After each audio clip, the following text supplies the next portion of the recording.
Welcome to Nomine, a celebration of my favorite tabletop role-playing games.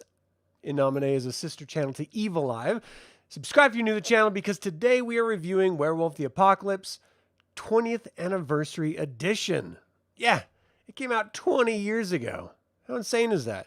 And it was even longer than that because this was actually released March 6, 2013 by Onyx Publishing, which is crazy. So White Wolf was sold to some other company who then sold it to Onyx who I think in addition to crowdsourcing through like a Kickstarter campaign, this 20th edition, they also released a 5th edition recently, I think last year, of Werewolf the Apocalypse role-playing game. So if you're unfamiliar with Werewolf the Apocalypse, it's... well, how to describe it? It's framed as horror, which it can be, until you start like reading and getting into it, and it's less horror as it is sort of protecting Mother Earth. It sounds very strange. I grew up on werewolf horror, like American Werewolf in London, The Howling, more recently than those, Dog Soldiers, and like I'm a big werewolf fan. And as soon as I saw this when I was a kid, Werewolf the Apocalypse, the 1st edition, and I think it was the revised 1st edition that I ended up buying the first time. When I first ran across it, it sort of blew me away because my friends and I used to play D&D all the time, and then they started getting into Vampire the Masquerade because we had been running they thought they were vampires, but this was the 90s. We were weird in the 90s. But we were playing like Ravenloft a lot, and so when they found Vampire the Masquerade was a game when it first came out, they sort of picked that up and then started playing that ad nauseum. And I thought, well, if it's going to be in the same world, I might as well pick up the Werewolf the Apocalypse so they can do Vampire the Masquerade. I can run Werewolf the Apocalypse, and we can do like crossover campaigns and stuff, which never actually really happened, but that was our initial intention anyway. So when I picked it up, I was thinking these were werewolves like, scary monster, like Wolfman, like they're cursed. And so that's how they became a werewolf. And then if you bite someone else, then they become a werewolf and you don't really have any control over it. And so this is like you're a tortured human for turning into a werewolf at the full moon. And that is not this at all. That is not what these werewolves are, not even remotely close. They're completely different. So in this game, they're called Garou, which is their sort of native term? I don't know. They're not humans. They can turn into humans, but they're not humans. They're this sort of fantastical species that is full bore just werewolf. They have different forms that they can take, but they were created by Gaia, the earth. Like the I don't even know, like Mother Nature itself, in order to protect itself. So you can almost see this version of werewolf as white blood cells and everything that's sort of destroying the earth and, everything keeping it pure as viruses. And so these werewolves were created to purify what ultimately is called the apocalypse, which is sort of the end of natural Mother Earth as we know her. So that framing is straight up out of the book. It's very strange. It is not horror based and centric, which is why it was so frustrating to me playing this and reading it for the first time, because I really did want to play a horror based werewolf campaign. And you can do that because, again, rules are rules and you can customize them however you want, or you can reframe the world in a style of play and do it however you like. But it's just interesting out of the box. It's presented as, no, these are protectors of Gaia. And while they are scary because they are technically monsters, their mission isn't to destroy. So, and it's in a stark contrast too, because this is set up in the world of darkness, where it's supposed to be like a dark version, a sort of gothic punk version of our reality. And when you have like this protector of nature, it's not really scary at all. Especially when it's the second game out of White Wolf Publishing that first published Vampire the Masquerade, which is very much like the evil, seedy underbelly of vampires and sort of inner political conflict and stuff like that, and hiding from humanity, you know? It's like Anne Rice's vampires on steroids, you know, sort of gothic punk version of Anne Rice's Victorian gothic vampires. And so it has a bit of cognitive dissonance, in my personal opinion, through the approach that it takes. Now, if you're sort of looking at the cosmic scale, the cosmic world of darkness fitting of everything, the vampires of Vampire the Masquerade are part of what's referenced as the worm, which is the corrupting aspect of the universe that is in this game. So it would literally be vampire versus werewolf in a traditional sense, because werewolves are trying to purify the planet, the worm is trying to corrupt it, and the vampires are part of that corruption.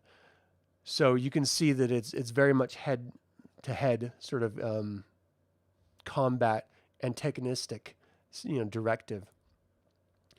The world itself is broken up between, you have Gaia, which is sort of, again, Mother Nature, you know, the natural order of existence, which is much grander than just our planet. It is like the universal scale of harmony and peace.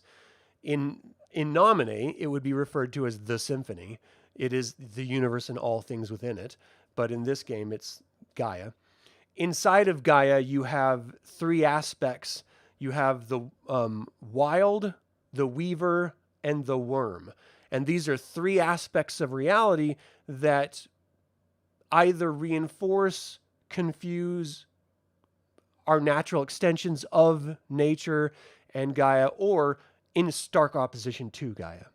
And so, for example, the wild is the natural untamed forces of Gaia. The weaver is the natural industrial drive of everything within Gaia. So it's like humans creating things. So the weaver is very much like the building and structural creation of existence.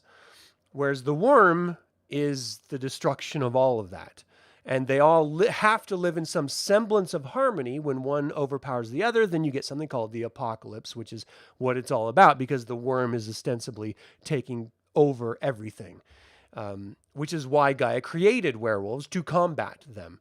So they're creatures of pure rage. So yes, they have this sort of tree-hugging, backboned mission statement, but they are werewolves. They're beasts. They're created in three different ways. First, they're either created from a werewolf and a human, which is the preferred way of doing it. Then there's two wolves going at it and it happening. And then there's the third way of two werewolves getting together, which is a corruptive version of making other Garou or werewolves. And if two werewolves have sex and have a werewolf, there's always some sort of deformity involved. Like you're, you know, a long line of either royalty, name your country, or you're just like kissing cousins that ended up having sex and having kids, and then their cousins had sex and had kids and so forth, until you have these physical deformities. That's what two werewolves having kids, and that's why it's forbidden, because they don't want deformities. You know, being a werewolf is all about honor, renown amongst other werewolves of your tribe and your clan, and ultimately being pure and filled with rage. And, you know, battle scars are an honorable extension of what it means, because it means you're truly a warrior. Now, not all werewolves are alike. There are multiple different types of tribes. And one of the types of tribes, a Celtic tribe, actually tried to go into what's called the Umbra, or the spirit world, and battle the worm directly. They ended up becoming corrupted, and now they're referred to as Black Spiral Dancers. And so they're like the ultimate bad guy, because they're the mirror opposite of the werewolf. So another vernacular of seeing this would be the Garou are angels created by the universe, or the symphony, and the Black Spiral Dancers are the fallen angels, that they're combating each other.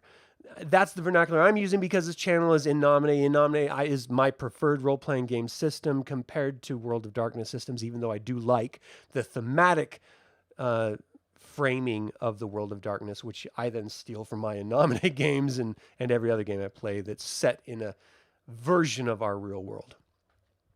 And it makes it more easy to understand for people who don't know the World of Darkness or this sort of universe. And I'm going to get to the book here in a second. I'm just trying to give you a primer on what the game itself is about. So the Umber itself has this sort of membrane called, I believe it's called like the Gauntlet, which is what you have to pass through to get to the spirit world, which in Nomine parlance would be the celestial realm. But the Umbra itself has like near Umbra and far Umbra and different realms within it and everything. It's really, really big. So it's not, it's sort of like it contains what would be referred to as like heaven and hell, the spirit world and the dream world, all of that all in one sort of place. I prefer it with a Nomine where it's split separately, where there's different realms of ethereal, celestial, and corporeal. But I like that they went to the depths of explaining that there's all these different versions of the universe within this and different locations in these spirit worlds where it's not just heaven and hell, sort of baseline examples. Werewolves are allowed to exist because if they transform into werewolves and humans are around, humans suffer from something called the delirium, which means that they refuse to believe their lying eyes. They can't believe that they're seeing a werewolf because werewolves don't exist. And so their mind sort of does its own little games of making rationalizations. Oh, it was just a big dog. Maybe it was a bear. Maybe it was a wolf that came into town.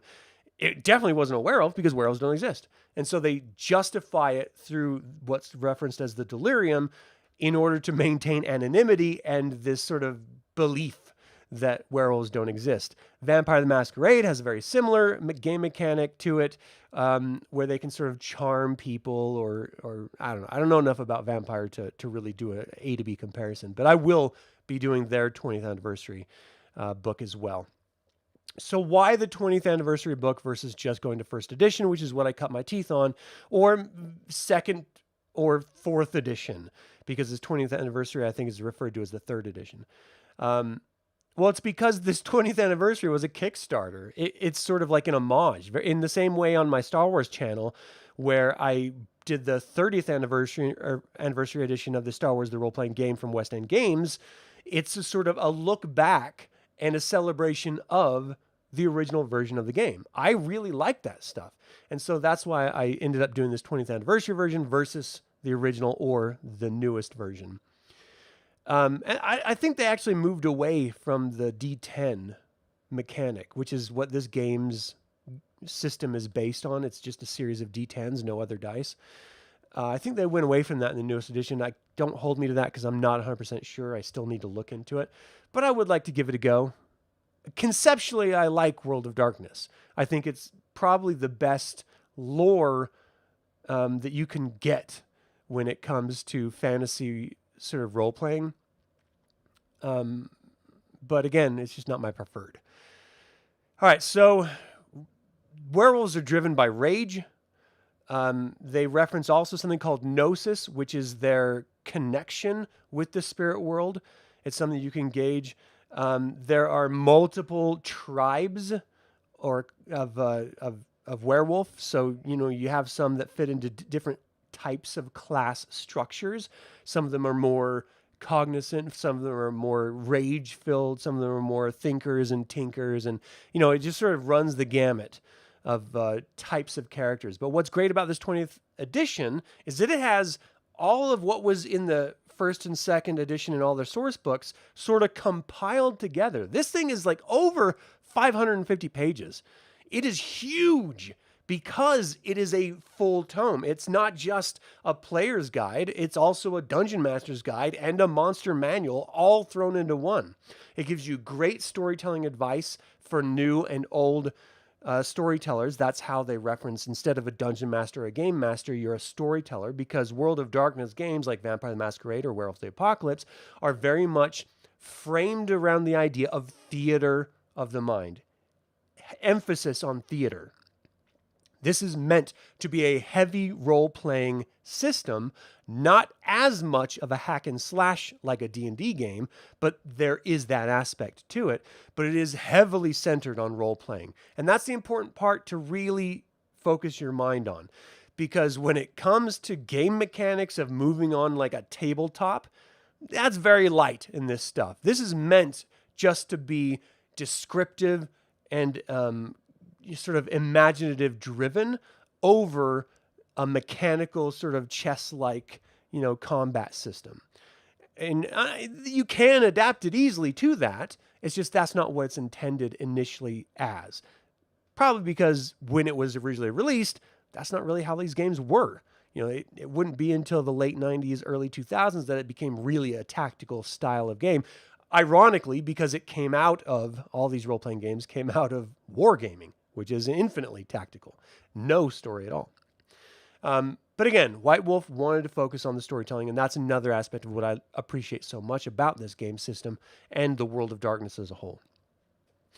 I'm just looking at my notes here. So this edition was after the apocalypse. That's what it was sold to me as after I read the Storyteller's Guide from World of Darkness, but it's not. Like, I came into this thinking the 20th edition was going to be set after the apocalypse, and then reading it, it's not. It's a compilation and an amalgamation of all the different materials that came before it, which is why it's so thick and heady and so difficult to read through. Now, look, this took me 2 weeks to get through. I usually go through books in like 3 days. This thing was so much of a challenge to get through, not just the amount of information that they're throwing at you at once, because again, 555 pages or so, you have to realize this is, 2-3 columns per page, and it's infinitely larger than a paperback book. And this is like 6 or 7 different, 400-page novels all in one, a traditional novel. So it's a lot of information, and they're broken down in chapters. So this first chapter was all about the entirety of the history of the Garou, of werewolves. And it's a lot to take in. And it's not just a lot to take in, it's just a lot of information. Like, you're going through everything from their initial creation to how they're perceived in different eras and intercultural divisions and just the lifestyles of them. And if you're really into that, which arguably is an important thing if you're going to follow the rules as written for these werewolves, then it's important information. If you like just to take the game system rules and make your own version, then it's completely superfluous. It's just hundreds of pages of useless information. Now, I know there's purists out there that are just going to like freak out at that type of a statement, but I'm a gamer where I like to take a game system that I appreciate and apply different game themes to it. So, for a Nomine, for example, I can do a World of Darkness style game in a Nomine. It's infinitely faster and simpler than World of Darkness games like Vampire the Masquerade and this Werewolf the Apocalypse. And it runs smoother, it's faster, you don't need to wade through so many different rules. And it's a universal type of game system where you can also then add in a bunch of different elements without learning tons of new game mechanics, which drive me insane. So this game system, again, came through 2 different editions and then came out with this 20th edition version as the 3rd edition. It's got, or maybe the 4th edition or whatever, but it's got so many various game mechanics in just this one game that comprises a whole bunch of other games that are included in this World of Darkness universe that do not coincide with other game systems. So if you want to have like a crossover game with Vampire the Masquerade and Hunter and Mage and the Changeling and Werewolf, you have to know each of those different game systems because they all have completely different game mechanics thrown in. There's a baseline D10 system underneath it all, but there's so many specific variable systems within each of these different games that it's almost impossible. And they even admit that in this 20th edition version. They're like, look, crossover games can be fun, but they are incredibly complex. So it may not be what you want to do in the long run because you have to know so much about so many different styles of World of Darkness games and different game mechanics therein. And for a game master or a storyteller in this case to run a game with all those different, universes connecting, you got to be on the ball with all that stuff. It's nearly impossible. It's like running 5 or 6 or 7 different game systems at the same time. That's a lot for anyone to do. And so you can see how it can be frustrating for storytellers to do that. One thing I did want to call out is just sort of the framing of all this. So I already mentioned that it's storytellers because it's supposed to be a theater of the mind style game. So instead of like campaigns, they say chronicles.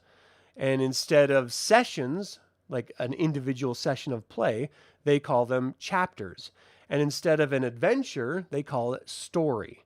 So instead of a group of players, you have a troupe, like a troupe of actors. So the whole thing is framed around the idea of you and your friends are getting together to put on this performance. And that really helps you get in the mindset of role-playing, I think, infinitely more than a game like Dungeons & Dragons, for example, which I actually really appreciate. So, I'm not trying to shut that down. I actually love that aspect of it.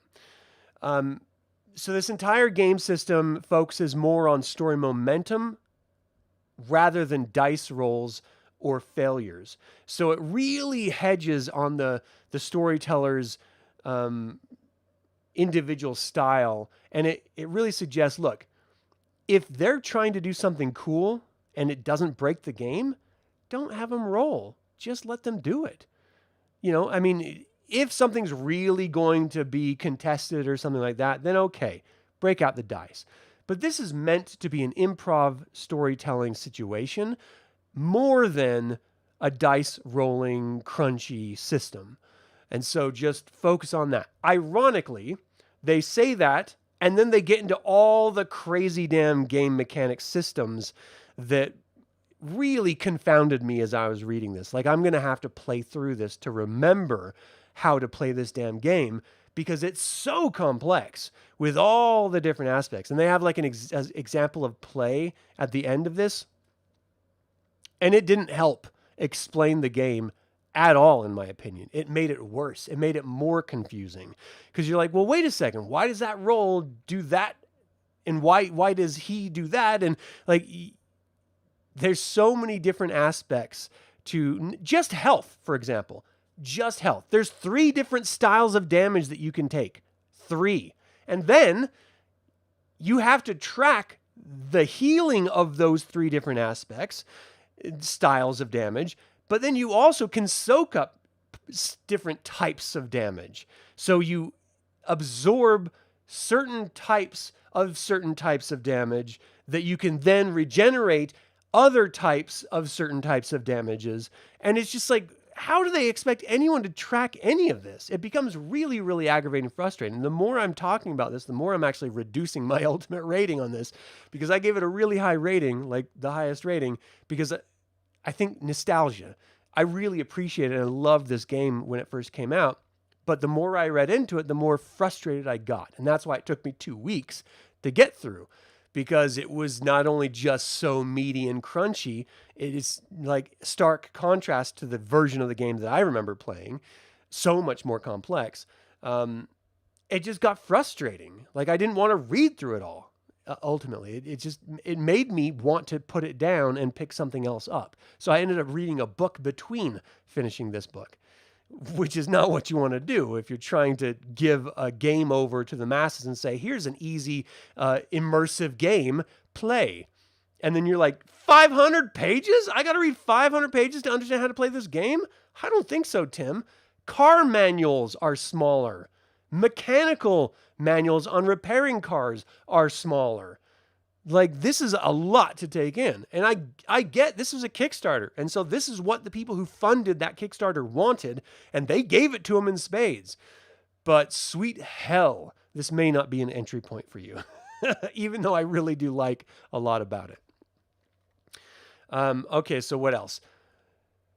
The basic game mechanic is D10s. So you have a difficulty number for an action, and based on your scores, how many different points you have in an individual skill, you usually combine two different attribute and skill, very much like Star Wars, the role-playing game, for example, or in Nomine, or any other, Unisystem, or, any other game system. You have an attribute that governs a skill, and then you have a skill. You combine the number of dice you have in those. That's the number of D10s you roll. You roll them all, and then however many of those get above the difficulty number are the number of successes you have in that action. And the number of successes tell you how successful you are in that action. Usually it's between 2 and 10 successes.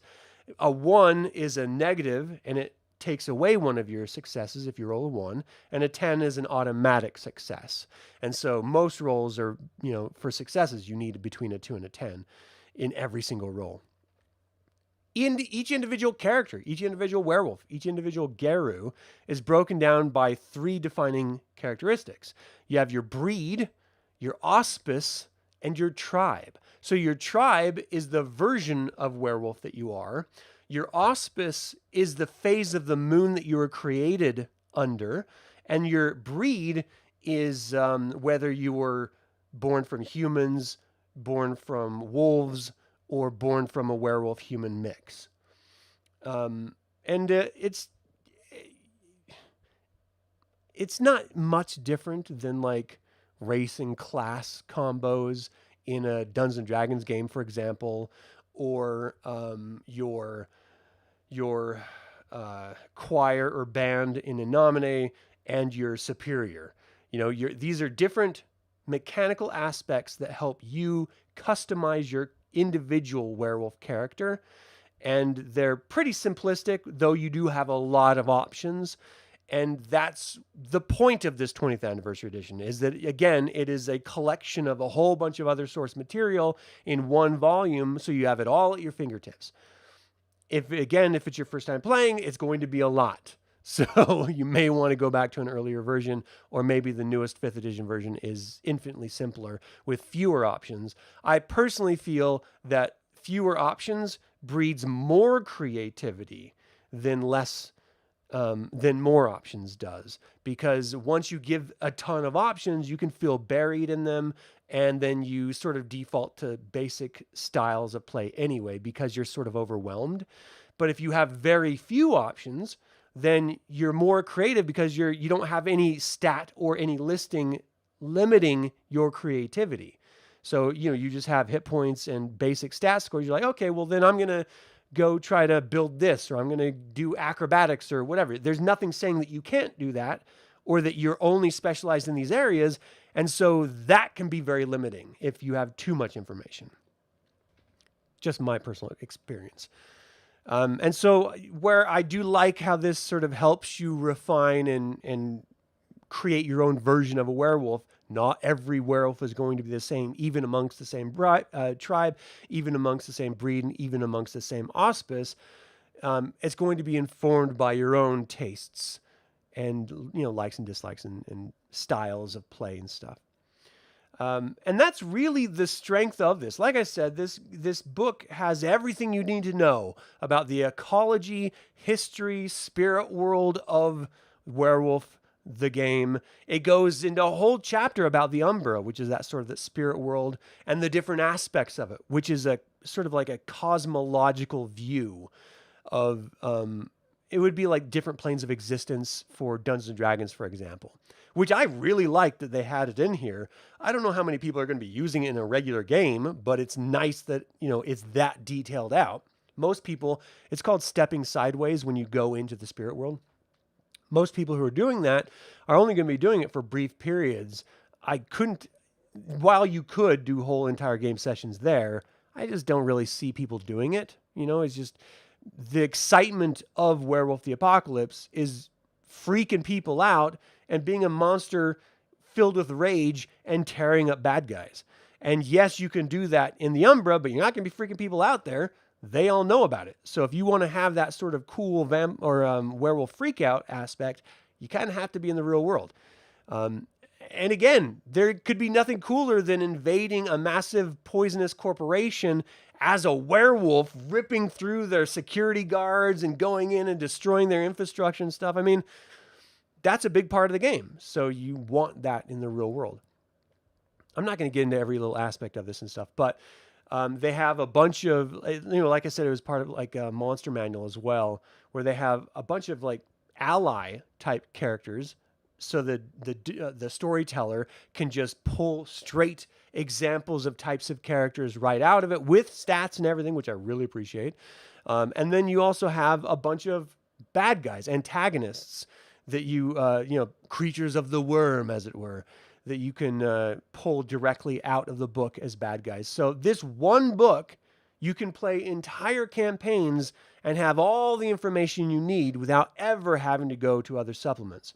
This version of Werewolf the Apocalypse is referenced as W20 for the 20th anniversary. And they have a small line of other releases that came out for this particular edition, but it's nothing in scope compared to others because, again, this first book was so all-inclusive, they didn't need to have that other information. It's already here. So the layout is a little bit frustrating. I do want to talk about that because ultimately it's very much like the first and second edition players' handbooks of Dungeons and Dragons, where all of your pertinent information is buried in paragraphs rather than set out on tables. They do have tables for stuff like weapons and stuff like that, but really you need some sort of call out, like pulled out little blurbs to give you the game mechanic stuff. Because otherwise, you're just going to have to highlight it in the book, or if you have a PDF, you have to highlight it in the PDF so that it's when you're scanning it, it's easy to find that information. Because as it is, it's very difficult to find that specific mechanic information. It's not as bad as the Nomine core book. That's a pain in the ass. You have to go to complete different chapters to find information, which sucks. But this, again, it's just like second edition Advanced Dungeons and Dragons. You have to like highlight this stuff to find it over and over again. They do have a storyteller screen. I haven't seen it, so I don't know how helpful it's going to be when it comes to that type of information, which is meant to be, very, very helpful. But yeah, that's the biggest drawback. So my initial impressions are, holy shit, this is a lot of information thrown in here because it is, again, like an omnibus. It is like a totality of all the editions before it with all their extra features and extra powers and extra clans and all that. And my favorite part of this is that it goes through the cosmology. It does, part of the it's sort of hit and miss with me, but it goes through everything about what it means to be a werewolf, and it gives you all those options. So that's my favorite part, is that you have everything in one book you need to run a game. You don't have to buy a bunch of different types of books. But that's also my least favorite because it's so hard to get through and it can be challenging to find information. You're flipping back and forth a lot just to build a character or to have someone. You would have to have multiple of this book if you had more than one person building a character at one time. And then you would have to like look over their shoulder and like move between different chapters and pages to help redirect them. And it could be a nightmare to create a character with more than one person with this individual book in mind. So that's a bad thing. You really, when you're designing these game manuals, you have to think in terms of ease of use.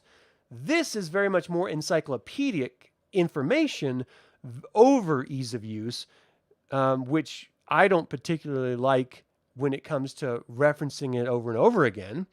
But as far as like just having that tome of information, I think it's pretty dope. So ultimately, I initially gave it a really high score, but on consideration and on discussion of this, I think 3 Evil Eyes is a very good rating for this. Look, Werewolf the Apocalypse is not your monstrous werewolf game that it purports itself to be.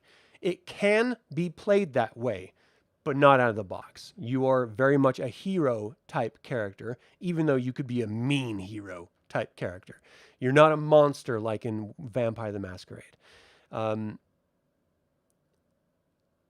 ultimately, it's a very complex system.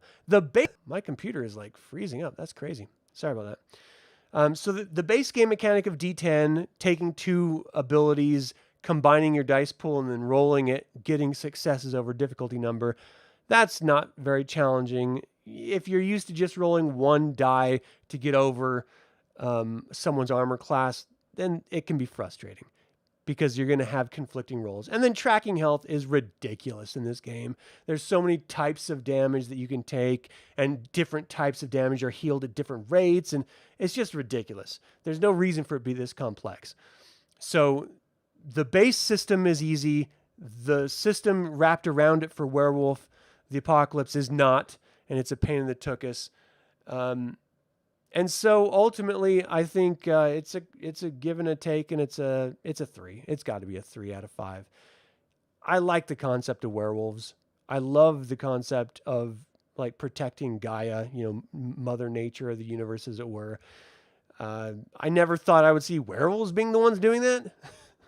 But the way I play the game is very much more in line with my way of seeing werewolves versus the projected way. And there does seem to be a little bit of cognitive dissonance in the game mechanics and system itself with how they present werewolves versus what they expect it to be played as. It just doesn't really mesh up in my personal opinion. So I highly recommend you try this game. It probably won't be one that you solely play. You'll probably just have it amid other game systems that you run through because you happen to like werewolves for some reason, which I'm not going to shame anyone for. So that's going to do it for my review. Thank you all so much for tuning in. Let me know in the comments below, do you like Werewolf the Apocalypse? Is there a version of the game that you prefer over another? And do you cross over different World of Darkness game systems? And is it a pain for you to do so? Let me know in the comments below. I always love hearing from you guys. As always, remember the evil spelled backwards is live. So get out there and be evil.